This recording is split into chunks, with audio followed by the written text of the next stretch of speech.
Alright, after having built a Hexblast Monk, I figured why not make a one button build? And if I do, why not make it on a class that is known for its mobility? So I set out and leveled the Pathfinder, and boy does this one deliver.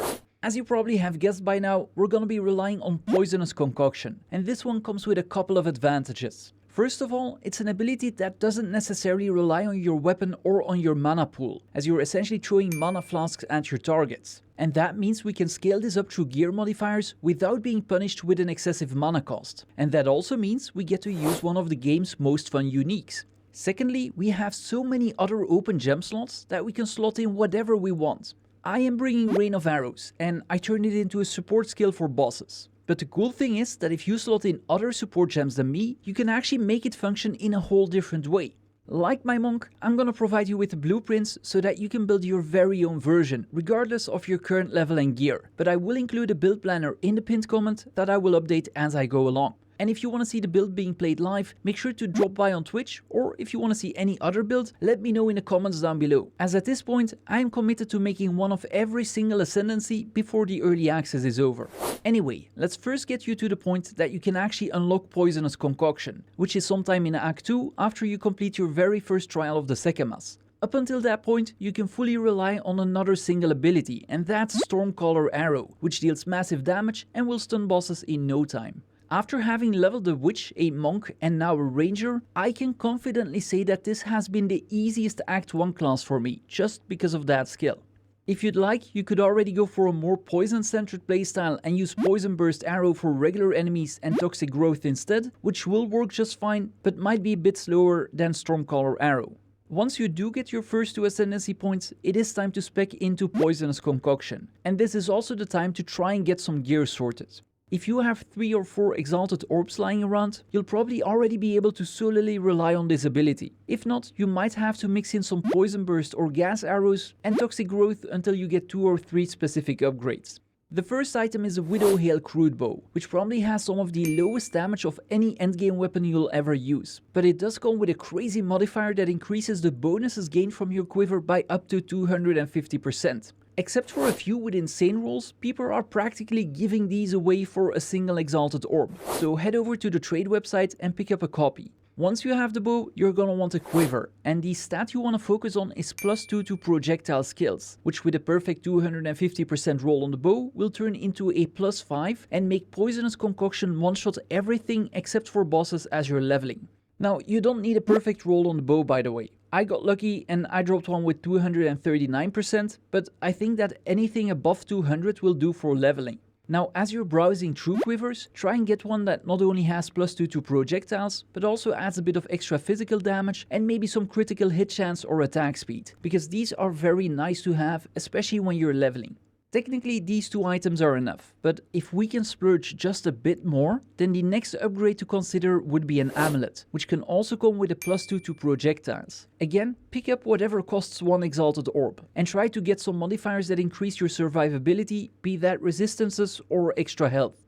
Lastly, there's also the Snakebite Spine Bracers, which will increase the poison stacks you can inflict by 1. I am currently still using these in the endgame, but I think I might swap off of them in the near future, because being able to get 8 stacks on a boss seems to be more than enough for now. But early on, that extra stack is gonna make a difference for you.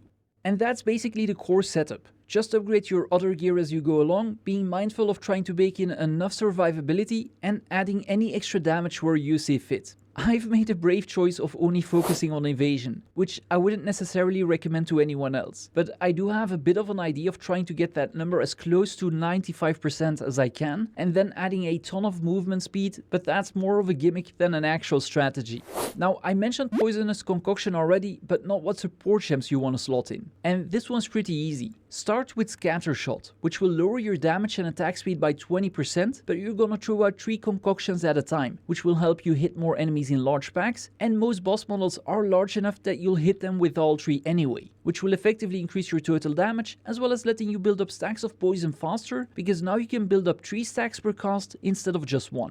Next, I've also added a gem that helps me regain my Flask Charges faster, which definitely came in handy when leveling, but like my gloves, I'll probably swap out of this one pretty soon. And then, it's basically all about increasing your poison damage. For now, I'm running Comorbidity for another stack of poison and Bursting Plague for increased damage over time, but feel free to experiment with whatever you can come up with here. The one other active I'm bringing is Rain of Arrows, not only for the damage, but also for the gems you can slot in. Now do keep in mind that with all of those extra levels to projectile skills, that this ability is gonna ruin your mana. So this is basically a cast once or twice on bosses kind of thing, not a spam it on every enemy till they drop. You got Poisonous Concoction for that after all.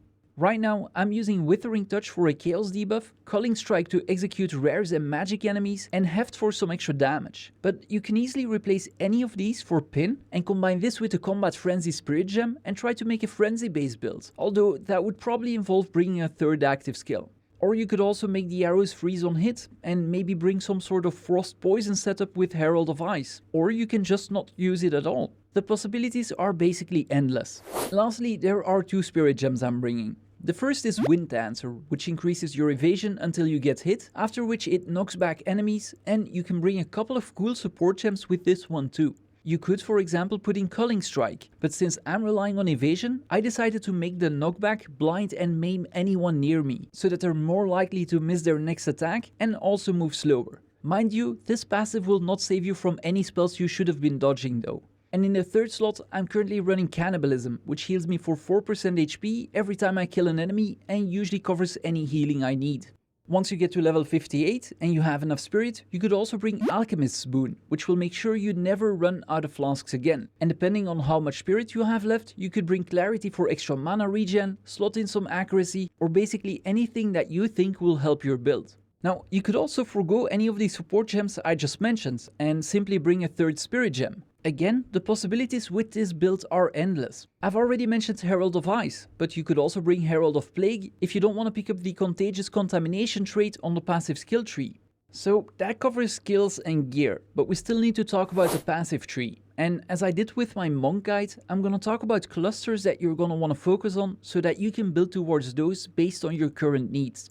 Now, since we're using the Widow Hail, I would say that the most important nodes to aim for are the ones in the Master Fledgling cluster, which will grant you another 80% increase to the bonuses gained from your quiver, on top of all of those that you already gained from your bow. So that +2 to projectiles won't be a +5 anymore, but it's gonna become a +7, and that's only from 2 pieces of gear. Next are the poison nodes, and there are 3 types to focus on. There are the ones that will let you increase your stacks, the ones that will increase your magnitude and therefore make your poison tick harder, and the ones that will increase duration. Now you will notice that the ones that add stacks always come with a reduction to the other 2, but they're definitely worth it, especially when you need to take down bosses. If at any point you need to choose between duration and magnitude, I personally would go for the latter. And that's because Poisonous Concoction already has an innate bonus to the magnitude, so I think we might as well keep scaling off of that. I've also already talked about how I'm relying on evasion, which is a good idea until it isn't. And with that I mean I'm avoiding a lot of hits, but the ones that I do take will put me in danger or even one-shot me. All of my defensive points currently have gone towards pumping that number up to 90%, and my next step should probably be finding ways to increase my effective health pool. I'm not sure yet whether this will be in the form of extra health on my gear or whether I will have to dip into Energy Shield. If I do go for the latter, then there's also a couple of nodes that will benefit both of those stats as well. If you don't like this high risk playstyle, just ignore some of the evasion nodes I took and look for a more balanced setup between the 2 defensive stats you prefer. The last thing I'll probably add are improvements to projectile and projectile speed, as well as crit nodes, which we would benefit greatly from thanks to our quiver, and then probably also some movement speed. For the Ascendancy, you'll of course want to spend your first 2 points on Poisonous Concoction, but all of the other ones can be spent in whatever way you prefer. I chose Contagious Contamination, which is basically a worse version of Herald of Plague, and Overwhelming Toxicity, which doubles my poison stacks. But if you want more mobility, then running Assault will let you ignore some of the movement speed penalties you get when you cast an ability. And while Traveler's Wisdom might seem like a very boring trait, an extra 5 passive points can make a huge difference to almost any build in the game. And that's basically it. With all of this information, you should be able to start playing this build as soon as you have your first 2 Ascendancy points. After reaching level 67, I did Trial of the Sekemas that was 1 level below me, and I gotta say, this build had it easier than any of the others I tried so far. Ritual and Chalice trials were basically free, and the rares you encounter in hourglasses die in seconds, meaning you also spend less time on those. And then the bosses, they died in mere seconds. My plan is to basically turn this into a speed farmer, so I'll see how much movement speed I can slot in, and I might experiment with some uniques, like the corpse weight greaves that we're also using on our Hexblast Monk, and if you prefer that build, don't worry. I'm actually planning on maintaining all of my builds, as I'm basically planning to make 12 characters so that I get to try all Ascendancies before the end of early access. This does mean that I'll spend a lot of time farming, and if you want to be part of the process, make sure to check me out on Twitch. I've also created a guild in-game, where I'm dropping any excess loot for the community to use. And lastly, do let me know in the comments what class you would like to see next.